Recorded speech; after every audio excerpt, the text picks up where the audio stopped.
Gas painting एवढी झालेली आहे आता माझी.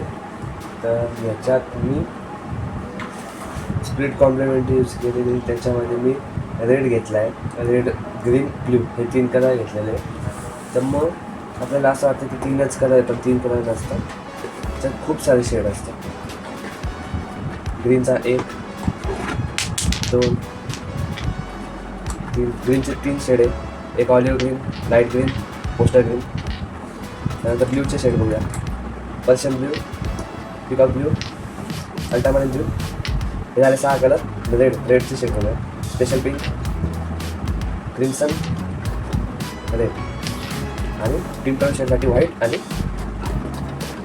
ब्लॅक. आता या 3 कलर स्कीममधून आपल्याला एवढे टोन दिसतो, एवढे. तर या प्रत्येक टोन्समध्ये व्हाईट आणि ब्लॅक यूज केला की वेगवेगळा शेड तयार होतो. तर मग एवढ्या कलरचा यूज करून मी 2D कंप्लीट केलेली आहे. याचा अट्रॅक्शन पॉईंट हा ठेवलेला आहे, त्याला सपोर्टिव्ह पॉईंट हा ठेवलेला आहे. तर मला ह्याला बॅलन्स करायचं आहे. मग हे हायकीमध्ये दाखवलं. हायकी म्हणजे सगळ्यात व्हाईट पार्ट. आता याला मिडल कीमध्ये दाखवतो, मागे सगळं लो कीमध्ये दाखवतो. म्हणजे हे सगळ्यात पहिले अट्रॅक्शन पॉईंट बनेल. सेकंड सपोर्टिव्ह पॉईंट हा बनेल जोकर. पण थर्ड बॅकग्राऊंडकडे लक्ष द्या, त्याच्यामुळे याला हायकिक ठेवलेलं आहे. याच्यामध्ये सगळीकडे व्हाईट यूज केला, मागे सगळीकडे ब्लॅक किंवा ग्रे यूज केलेलं आहे.